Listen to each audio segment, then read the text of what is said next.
আজকে যে খাল খনন করেছেন, এতে করে হচ্ছে টুঙ্গিপাড়ার ডুমুরি ইউনিয়নের বাসী কেমন কি উপকৃত হবে, বা তারা আপনার কাছ থেকে এই খাল খনন সহ অন্যান্য যে খাল খনন বাকি রয়েছে যারা ভরাট হয়ে গেছে, আরও উদ্যোগ নেবেন কিনা?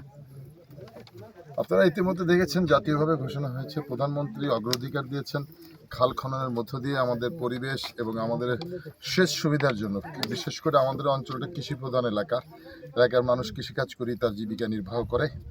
সেজন্য আমাদের জীবিকার তো কৃষি প্রধান, সেজন্য জমিতে যাতে ফসল ভালোভাবে ফলাতে পারে সেজন্য পানির প্রয়োজন।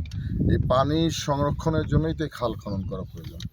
এটা জিয়াউর রহমান, শহীদ রাষ্ট্রপতি জিয়াউর রহমান উনি অনুধাবন করেছিলেন এবং উনি এই খাল খননের মধ্যে দিয়ে একটা বিপ্লব সৃষ্টি করেছিলেন। এবং আমরা দেখেছি জিয়াউর রহমান তৎকালীন সময়ে খাদ্য রপ্তানি করেছিলেন বাংলাদেশ থেকে এই দ্বিগুণ উৎপাদনের মধ্য দিয়ে।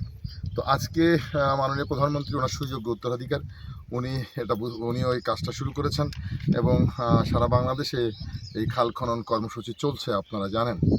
তো কয়েকটা কারণ, সেচ সুবিধা যেভাবে আমাদের এই খাল থেকে আসবে, আরেকটা আপনারা জানেন যে আমাদের ভূগর্ভস্থ পানির লেয়ারটা অনেক নিচে নেমে যাচ্ছে দিন দিন।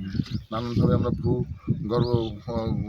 গর্ভস্থ থেকে আমরা পানি উত্তোলন করছি, সেটা আমাদের পরিবেশের মারাত্মক ক্ষতি করবে হয়তো এক সময়। সেজন্য এখনই আমরা সচেতন হয়ে যদি আমরা খাল খননের মধ্যে দিয়ে পর্যাপ্ত পানি আমরা ধরে রাখতে পারি, তাহলে আমাদের সেই লেভেলটা ঠিক থাকবে।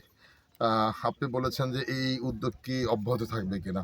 অবশ্যই এটা অব্যাহত থাকবে এবং আমরা আপনারা সবাই মিলে একটি সুন্দর বাংলাদেশ বিনির্মাণের জন্য প্রধানমন্ত্রী যে কাজ করছেন, আমরা সবাই তাকে সহযোগিতা করব ইনশাল্লাহ। আমরা বিশ্বাস করি এই উদ্যোগ যেগুলো গ্রহণ করেছে এগুলো সফল করার মধ্য দিয়ে আমরা একটি সুন্দর আগামী বাংলাদেশ। মাননীয় এমপি মহোদয়, আরেকটি কোশ্চেন ছিল, সেটা হচ্ছে আমরা দেখেছি টুঙ্গিপাড়া উপজেলায় বিভিন্ন জায়গা আছে অবৈধভাবে খাল দখল করে রেখেছে। আপনি কি সেই খাল অবৈধ দখল উচ্ছেদের কোনো নেবেন কিনা আর কি? অবশ্যই, আপনি একটু আগে আমার বক্তব্য শুনেছেন, আমিও এখানে এসে বললাম যে অনেকে সরকারি জমি, খাল এগুলোকে দখল করে রাখতে চাই, একটু ভরাট করে সরকারের কিছু ধান লাগায়। এটা মনে হয় কি যে এই জমির ধানটাই মনে হয় তার সব কিছু, কিন্তু একটা সরকারি জায়গা সে দখল করে রেখেছে, এটা তো অন্যায়।